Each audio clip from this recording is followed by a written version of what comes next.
In 2017, it became law that businesses with over 250 employees had to complete a gender pay gap report. The supporting narrative usually accompanies this to explain why the gap is there and for companies to amend this.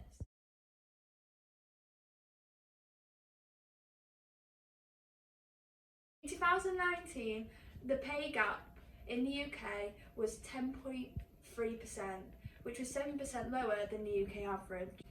When explaining the gender pay gap within the company, they employ 4 times more men than women, and in senior leadership roles, it is also largely male. Due to the nature of the business, they recruit employees with STEM qualifications, and they have stated that women have been gaining less STEM qualifications. To reduce the pay gap, they are going to increase the positions of women in executive roles and in engineering.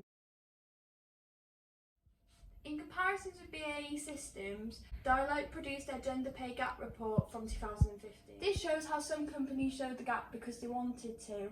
Within the company, the issue was that in senior positions there was a lacking number of women.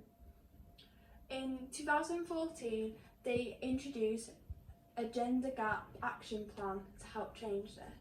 Deloitte's representation at partners and directors for the number of women is 21% and 30%. This arguably shows that there still needs to be improvement as it's nowhere near close to 50%.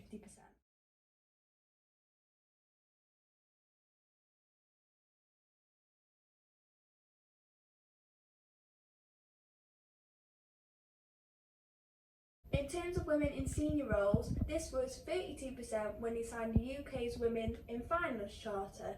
They aim for 35% in 2023. To increase this further, they are having on-the-job development opportunities to increase advancement.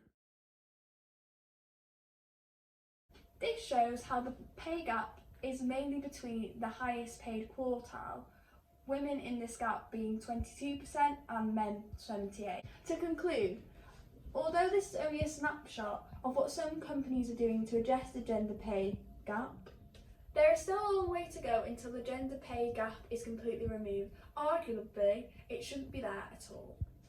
However, most businesses are on the right track on taking measures on reducing this in their companies.